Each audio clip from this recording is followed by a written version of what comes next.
Hi guys,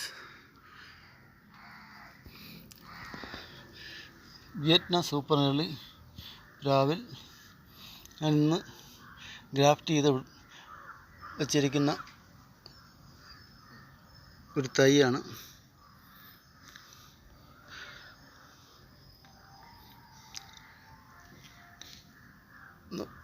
അരമണിക്കൂർ മുമ്പ് graft ചെയ്തതാണ്.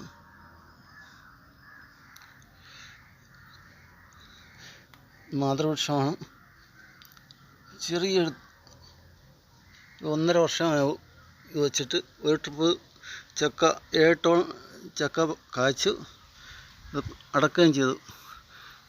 ചെറിയ ഒരാൾ പൊക്കം പോലും ഇല്ല, ആകെ ചുവട് ഇത്രയേ ഉള്ളൂ.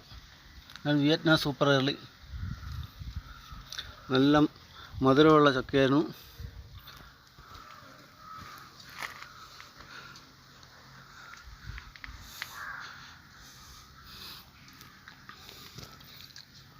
കുരുവിട്ട് കിളിപ്പിച്ച ആ തൈയിലാണ് ഗ്രാഫ്റ്റ് ചെയ്തിരിക്കുന്നത്.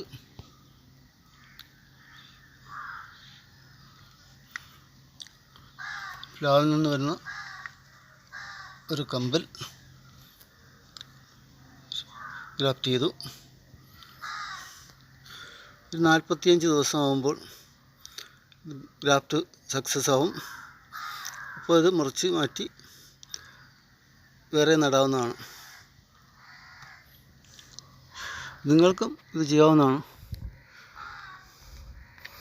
ഇത് കുരുവിട്ട് കളിപ്പിച്ച ഒരു തൈയിൽ നിന്ന്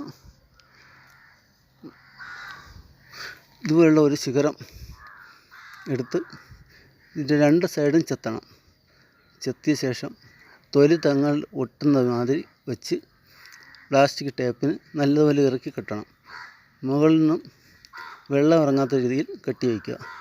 എന്നിട്ട് ഇത് തങ്ങൾ കാറ്റടിച്ചാലും പോകാതിരിക്കാൻ 2-3 കെട്ട് കെട്ടി ഉറപ്പിച്ച് വയ്ക്കണം. പിന്നെ പ്രത്യേകം ശ്രദ്ധിക്കാനുള്ള കാര്യം, ഇത് ചെത്തുന്നത് അണുവിമുക്തമായിട്ടുള്ള കത്തിയോ ബ്ലേഡോ കൊണ്ടായിരിക്കണം. അല്ലെങ്കിൽ ഒന്ന് ചൂടാക്കിയാൽ മതി, ലൈറ്ററിനെ ഒന്ന് ചൂടാക്കിയാൽ മതി.